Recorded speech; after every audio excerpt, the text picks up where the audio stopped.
नमस्कार, मी संदीप देसाई. महाराष्ट्र एक पाऊल पुढे मध्ये आपल्या सगळ्यांचं स्वागत. महाराष्ट्राचे मुख्यमंत्री देवेंद्र फडणवीस यांच्या महायुती सरकारने शेतकऱ्यांसाठी आतापर्यंतची सर्वात मोठी कर्जमाफी जाहीर केली आहे. शेतकऱ्यांना तब्बल 36,585 कोटी रुपयांची कर्जमाफी देण्यात येणार आहे, ज्याचा फायदा राज्यातील सुमारे 56 लाख शेतकऱ्यांना होणार आहे. या कर्जमाफीचा गरजू शेतकऱ्यांनाच लाभ होणार असल्याचा दावा सरकारनं केला आहे. जास्तीत जास्त शेतकरी या कर्जमाफीच्या कक्षेमध्ये येणार असल्याचं सरकारकडून सांगण्यात आलंय.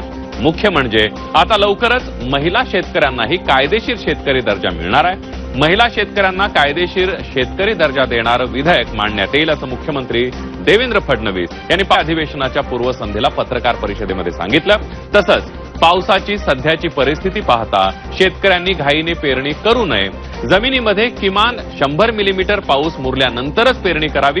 राज्य शासनाकडून सातत्यानं हवामान आणि शेतीविषयक सूचना दिल्या जात असल्यानं शेतकऱ्यांनी त्यानुसारच निर्णय घ्यावा असं आवाहन मुख्यमंत्री देवेंद्र फडणवीस यांच्याकडून करण्यात आलंय.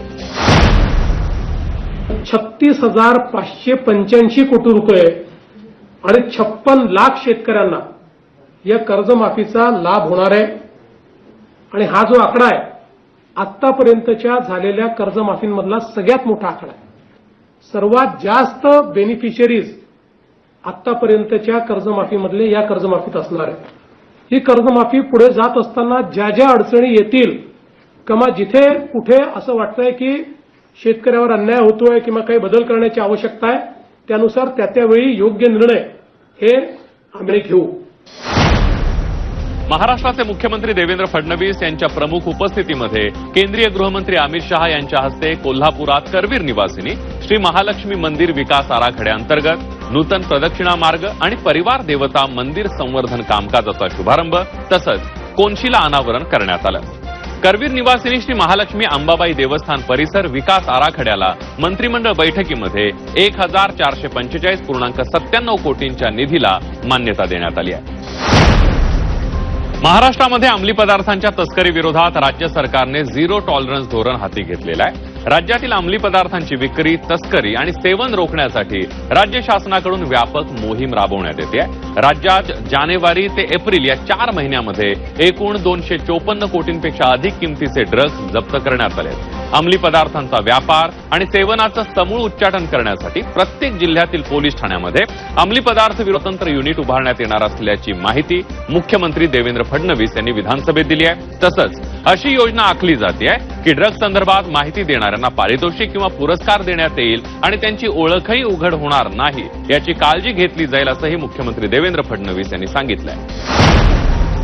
मुख्यमंत्री देवेंद्र फडणवीस आणि केंद्रीय मंत्री राजनाथ सिंह यांनी नागपूरमध्ये यंत्र इंडिया लिमिटेडचं युनिट आयुध निर्माणी अंबाझरी इथं 10,000 टनाच्या एक्सट्रुजन प्रेसचं भूमिपूजन आणि कोनशिला अनावरण केलं. या प्रकल्पामुळे नागपूर आणि विदर्भ देशातील संरक्षण उत्पादन परिसंस्थेच्या महत्वाचा भाग म्हणून अधिक वेगानं विकसित होणार आहे. हा प्रकल्प भारताच्या संरक्षण क्षेत्रातील आत्मनिर्भरतेला बळ देणारा महत्वाचा टप्पा असून पंतप्रधान नरेंद्र मोदी यांनी दिलेले आत्मनिर्भर भारत आणि विकसित भारत हे मंत्र प्रत्यक्षात साकार होताना दिसतायत असं मुख्यमंत्री देवेंद्र फडणवीस यांनी म्हटलंय.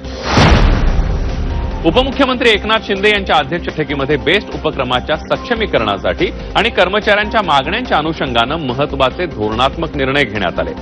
कर्मचाऱ्यांची प्रलंबित ग्रॅज्युएटीची रक्कम याच आर्थिक वर्षात अदा करण्याचा तसंच नवीन वेतन करार होईपर्यंत अंतरिम दिलासा म्हणून बेस्टच्या कर्मचाऱ्यांना 3,000 रुपये आणि कंत्राटी कर्मचाऱ्यांना 2,000 रुपये मासिक हंगामी वाढ देण्याचा निर्णय या बैठकीमध्ये घेण्यात आलाय. तसंच सार्वजनिक वाहतूक व्यवस्था अधिक बळकट करण्यासाठी पुढील 3 वर्षात 5,000 नवीन बसेस स्वतःच्या मालकीच्या घेण्यात येतील असंही निश्चित करण्यात आलंय. उपमुख्यमंत्री सुनेत्रा पवार यांच्या अध्यक्षतेखाली पुणे जिल्ह्यातील चाकण, हिंजवडी, रांजणगाव, तळेगाव आणि बारामती एमआयडीसी परिसरातील विकास कामं तसंच नागरिकांच्या विविध प्रश्नांबाबत उद्योगमंत्री उदय सामंत यांच्यासह आढावा बैठक पार पडली. पुणे जिल्ह्याच्या प्रगतीला गती देण्यासाठी आणि उद्योग तसंच नागरिकांच्या समस्या प्राधान्यानं सोडवण्यासाठी शासन कटिबद्ध आहे असं उपमुख्यमंत्री सुनेत्रा पवार यांनी. या बातमीसह महाराष्ट्र एक पाऊल पुढे या विशेष कार्यक्रमात इथंच थांबूया. ताज्या बातम्यांसाठी पहा फक्त झी 24 तास.